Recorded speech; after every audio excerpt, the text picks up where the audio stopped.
Сәлеметсіздер ме? Менің атым Беспаева Алтынай. Мен Қарағанды қаласының Алмахан Емек атындағы мектеп-лицей 4-ші А сынып оқушысымын. Сынып жетекшісім Өмірбаева Майгүл Рымбековна. Ахмет Байтұрсынов ұлт ұстазы, қазақтың ақыны, әдебиет зерттеуші, ғалым, түрік танушы, публицист, педагог, аудармашы, қоғам қайраткері. Ахмет Байтұрсынов 1872 жылы 5 қыркүйекте қазіргі Қостанай облысы Жангелді ауданында Сарытүбек ауылында дүниеге келген. Ахмет Байтұрсынов қазақ халқының 20 ғасырдың басындағы ұлт азаттық қозғалысы жетекшілерінің бірі. Мемлекет қайраткері, қазақ тілі мен әдебиеттану ғылымдарының негізін салушы ғалым. Ағартушы, Алаш Орда үкіметінің мүшесі. Ахмет Байтұрсынов әкесінің інісі Ерғазы Ахметті Торғайдағы 2 сыныптық орыс қазақ мектебіне береді. Оны 1891 жылы аяқтап, Орынбордағы 4 жылдық мектепке оқуға түседі. 1895 жылы 1909 жылға дейін Ақтөбе, Қостанай, Қарқаралы уездерінің орыс қазақ мектептерінде оқытушы қызметті атқарады. Ол өте кемеңгер, білімді тұлға болады. Ахмет Байтұрсынов Қоянды жәрмеңкесінде жазылып, 14500 адам қол қойған Қарқаралы петициясы, яғни арыз тілегі авторларының бірі болған.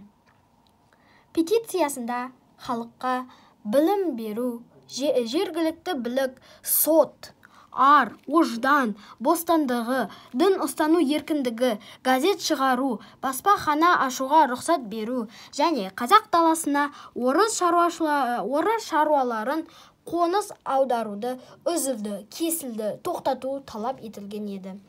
Осы жылдан бастап Ахмет Байтұрсынов өкімет көзіне түсіп, ақыры Семейдегі 1909 жылы түрмеге қамалды. 1910 жылы Ахмет Байтұрсыновты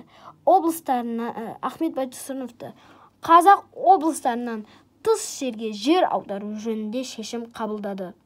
Сөйтіп Ахмет Байтұрсынов Орынборға келіп, 1913 жылдан өмір сүріп бастап, 1917 жылға дейін Орынборда өмір сүрді. Осы қалада жүріп, өзінің сенімді достары Әлихан Бөкейханов, Міржақып Дулатов бірігіп, тұңғыш жалпы ұлттық қазақ газетасын шығарады. 1921, 1925, 1928 жылы Ташкенттегі қазақ халық ағартушы институттарында қазақ тілі мен әдебиеті, мәдениет, тарихы пәндерінен сабақ берген. 1928 жылы Алматыда Қазақ мемлекетті педагогикалық институттың ашылуына байланысты осы институтта профессор қызметін орындады. Ахмет Байтұрсынов қазақ тіліне Пушкин, Лермонтов өлеңдерін аударды. Ахмет Байтұрсынов әдебиет танытқыш еңбегімен қазақ әдебиет тану ғылымының негізін салды. Қазақ тілінің дыбыстың және грамматикалық құрылысын зерттеп, қазақ тілінің пәнін ретінде оқытылып, алғаш оқулықтар шығарады. Тіл құрал деген еңбегі 1915 жылы шықты. Ахмет Байтұрсыновтың ең алғашқы кітаптары «Маса мен 40 мысал». Сонымен балалар, осы мен айтайын деп атқаным, біз өзіміздің жерімізді, елімізді, халқымызды, дінімізді сақтап қалу керекпіз. Назарларыңызға рахмет, сау болыңыз.